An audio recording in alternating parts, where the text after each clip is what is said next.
What's happening, Internet fam? So, it has been another very long day here in Waikiki. A good day, mostly. Actually, a great day in some ways. I did have another video chat with Everett and Grace tonight, and it went very well. And I figured I would tell you what my strategy was in case some of you who are also alienated parents wanted to emulate my strategy, because I think it's effective. If you watch my last video, you know that Everett's very reluctant to talk to me. He's always been a very good boy. He's always trying to, do the right thing, always trying to be,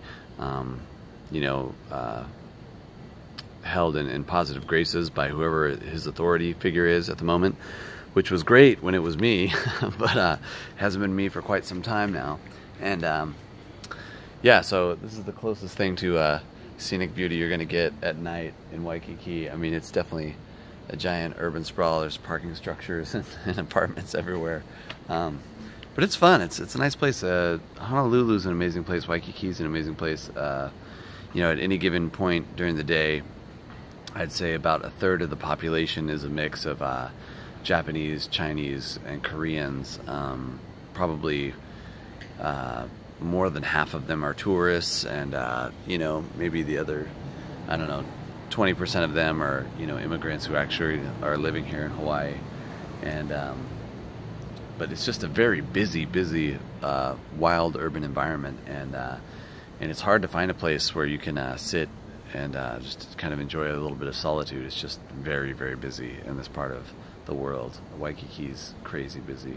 But anyway, it's kind of nice here. There's some palm trees here, and right now I'm at the Waikiki Lanais, and I had a very good video chat with Everett and Grace today, and so I thought I'd share my strategy. What I ended up doing was I wrote a page for each one of them, about them, to try and keep them engaged. I figured if I wrote something about them specifically, that would keep them engaged. And just in case I lose the notebook or whatever, and they want to remember what I wrote about them, I'm gonna commit it to the Google NSA archive on my YouTube channel. So, all right, this one's called My Son. My son Everett is tall and strong. He is always ready to help someone. He's very good at building things: Legos, chicken coops, forts. Everett always wants to do the right thing. He's a very good boy. Everett also loves to read and is very good at it. He's read Narnia, Harry Potter, Half Magic, and he's not even 7 yet. He loves good stories, and he's made some of his own librettos that are quite good. And at this point in the conversation, I stopped and asked him if he knew what libretto meant, and he didn't, so I explained. And for those of you who don't know, libretto is kind of like a brief synopsis or setting in which a story can take place. So it's like the situation and the context of which you would put a story in. And one of his librettos that he came up with was, I thought, really good. Was about vampire kids who would fly in as bats and then turn into people like vampires do, and then steal things. So they were like vampire thieves. That was kind of his libretto. And they went to a school that was in a castle. So I think there was a little bit of a Harry Potter riff going on there. But anyway, that was one of Everett's librettos. And we talked about that for a bit. And then in the last sentences, I said, the last paragraph says, "The things I miss most about living with my son is how good he is, how helpful he is, and how enthusiastic he can be. I hope I get to live with him again, and very soon." Now, at that point, they were ready to hang up on me, because you're not supposed to talk about custody or living situations, but I think it's important for Everett and Grace to know that I want to be in their lives and that I want them to live with me. I wanted them to live with me the entire time, and I'm going to continue to remind them of that fact, because their life was much better when it was with me, and we owned a farm, and we were doing outdoor activities and eating all organic food, and studying science and math and literature and music, instead of watching Netflix on whatever Navy base they're on this week. Okay, so and then the one that I wrote for Grace, and she was very patient while I read Everett's, because Everett's been more difficult for the video chats. I think because he wants to do the right thing, and because the people that he's living with view me as the bad guy. he doesn't want to engage with me because I think that, you know, because he wants to be Mr. Goody Two Shoes, and because he's such a good boy, and so by associating with me at all, there's some conflict in him with that, which is really unfortunate. I mean, who would do that to a 7-year-old? Yeah, he's not quite 7 yet. Who would do that to a 6-year-old boy? It's just whatever. So anyway, this is the one I wrote for Grace. My daughter Grace Jean is tall and beautiful. I think one day she could be a supermodel. Grace is very smart and very funny. She always has something to say that tickles anyone within earshot. My daughter is an amazing artist that is very good at drawing. Even when she was only 3 years old, she drew pictures that had meaning and beautiful lines. I know that Grace misses her dad very much, but her dad misses her more than she could possibly imagine. I hope someday soon we get to live together again, go swimming at the beach, and eat lots of fresh berries. So anyway, that was my strategy, and it worked. We had a very good 20-minute conversation today. Went the full length of the court-ordered conversation, which is, you know, not enough, but it's all that I get now, and it's all I can ask for. And then after that, we talked about a bunch of different books and things that they wanted. I am going to get to visit them again on February 10th, so I'm going to bring them Grace Likes Watermelon, and I found a place here in Waikiki that has that serves watermelon that looks pretty good, and Everett likes pineapple, and there's, of course, it's Hawaii, there's great pineapple everywhere here, so that shouldn't be too hard. So I'm going to bring them watermelon and pineapple, and also some books that they wanted. I got a couple of Dr. Seuss books for Grace, and a sketch pad for Grace, and I also got a couple of books for Everett, and he wants a couple of more books that I don't have yet. He wants a Jedi Academy book. And it's weird, you know, because these are letters that I might send to them, but I'm not allowed to send them letters because I'm not allowed to have their address, which is just so ridiculous. I can't send them presents. I can't send them letters. You know, all I get is the video chat. And it's like, and again, I have no criminal record of any kind. I have no history of any kind of malfeasance towards anyone. And my rights as of a parent have been completely stripped from me. And I know there's a lot of parents out there in my same situation. And that's why I'm trying to share my story with you guys, and do what I can to support the rest of you dads and moms out there too.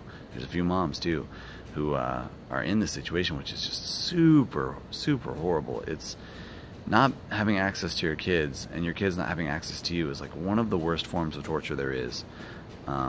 It stands to reason. I mean, if you've had kids and you're away from them for like a week or whatever, you know how painful that is.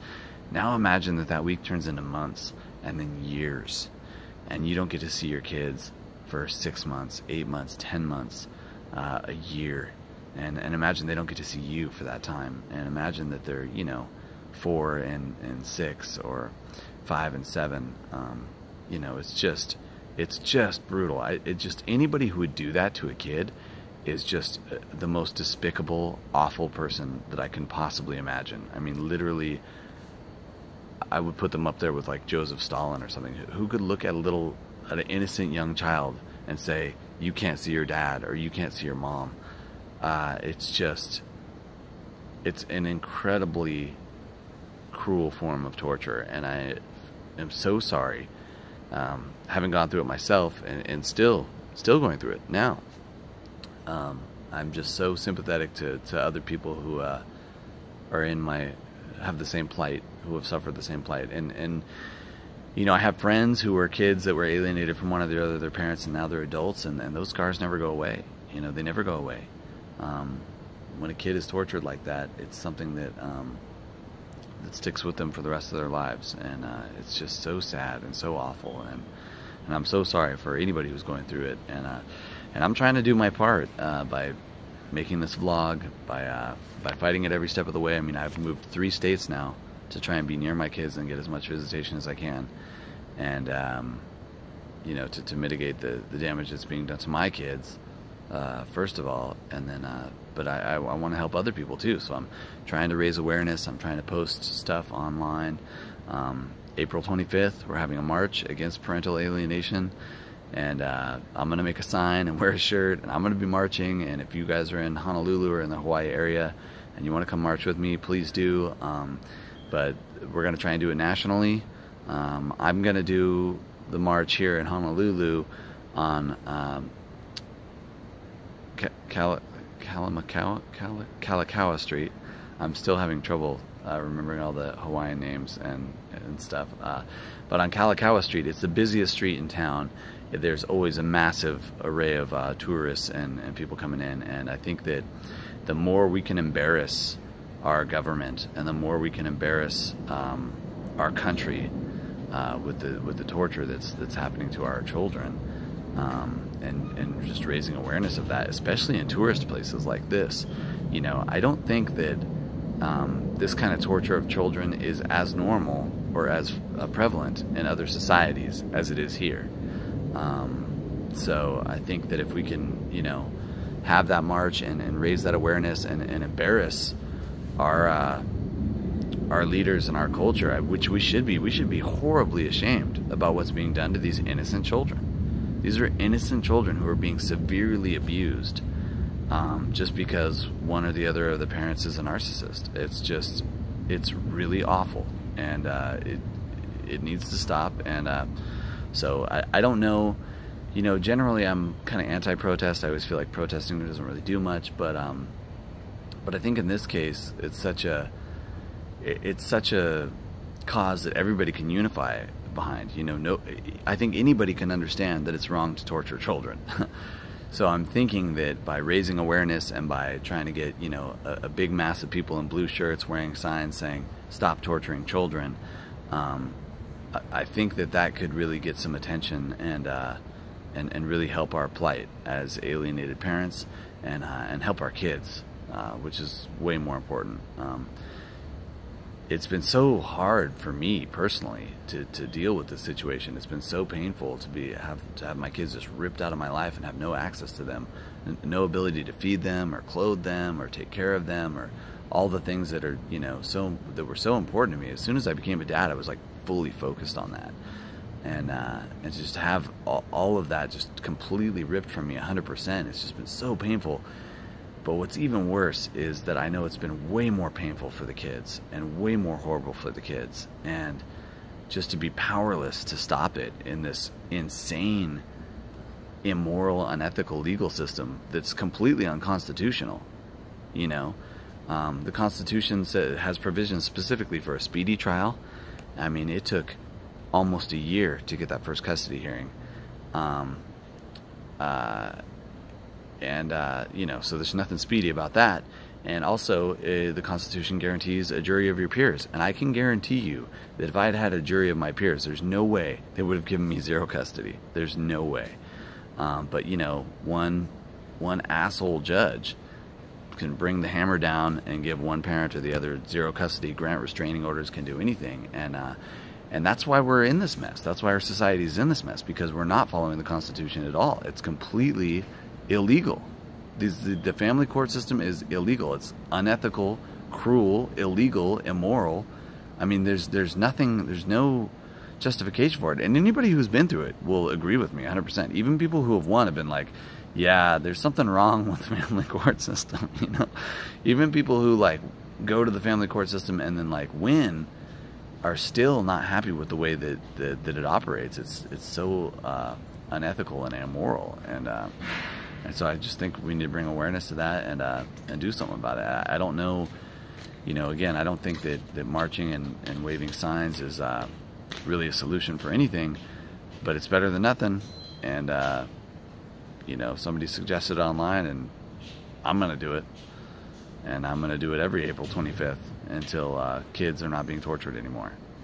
So, you know, we just had Martin Luther King Day, and a lot of people are, you know, really in the hero worship thing of Martin Luther King, and he gave some great speeches. I mean, you can't deny the power of his oration. He was just an amazing public speaker.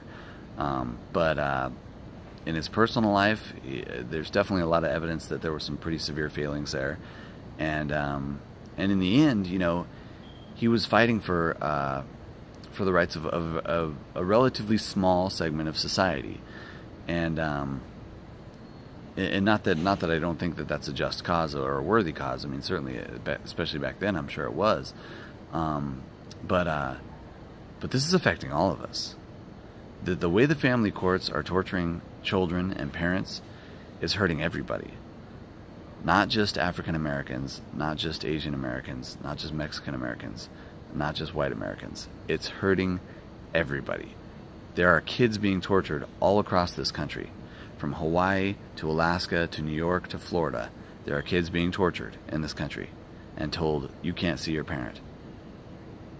And which is just a horrible, horrific form of abuse.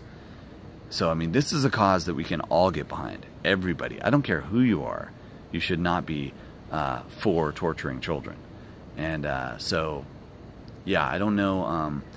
Again, I'm open to any suggestions, anything that anybody can say online, any ideas you have that we can do to fight back against this corrupt and evil system. I'm all in. I'm going to march April 25th. I hope a lot of people join me here in Hawaii. I hope a lot of people join me in every city across the whole country, because this needs to stop. Kids are being tortured, and it's horrible, and we got to do something. And I'm open to any suggestions of what else do you think that we can do. You know, any suggestions. I'm wide open, because this is like, you know, this is my goal in life, is to stop having kids being tortured by a corrupt and disgusting system. It is absolutely disgusting. All right, but I had a good day today. I got to video chat with the kids, and it was a win for Everett and Grace today, and for me personally. So, and I had some great suggestions online. Thanks, Linda and Laura, and I mean, and a bunch of strangers and people that I don't even know, all giving good suggestions online on Facebook and on YouTube, and I appreciate that, and I'm open. I want to hear more suggestions. I mean, any more suggestions you got that can help me help my kids, or help other parents help their kids who are in the same situation. It's so unfathomable to me that there are millions of children and millions of parents being tortured like this all across the country. You know, the financial incentive to keep kids away from a parent to try and collect the maximum child support is like, I mean, the fact that the system is like that is so disgusting.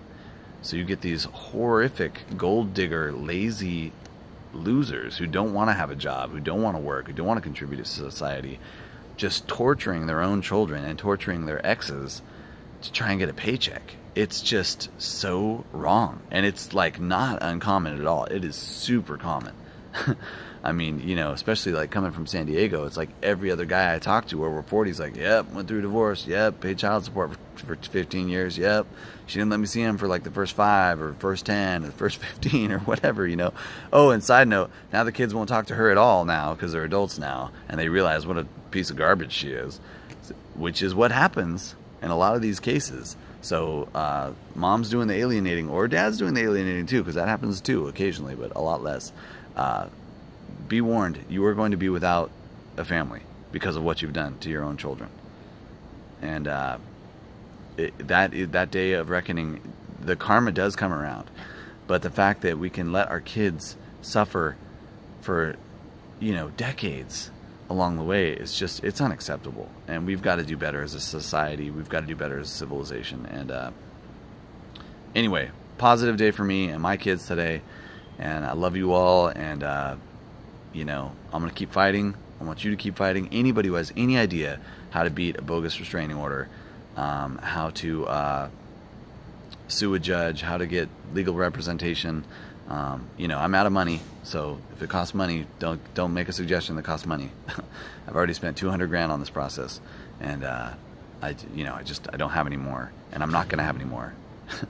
Because any job I get that pays well is just going to go right into her pocket, so she can hire more lawyers to continue to hurt my children. So that's just not going to happen. Yeah, any advice that doesn't cost money, I'm all ears. All right, take it easy, Internet fam. Have a good night.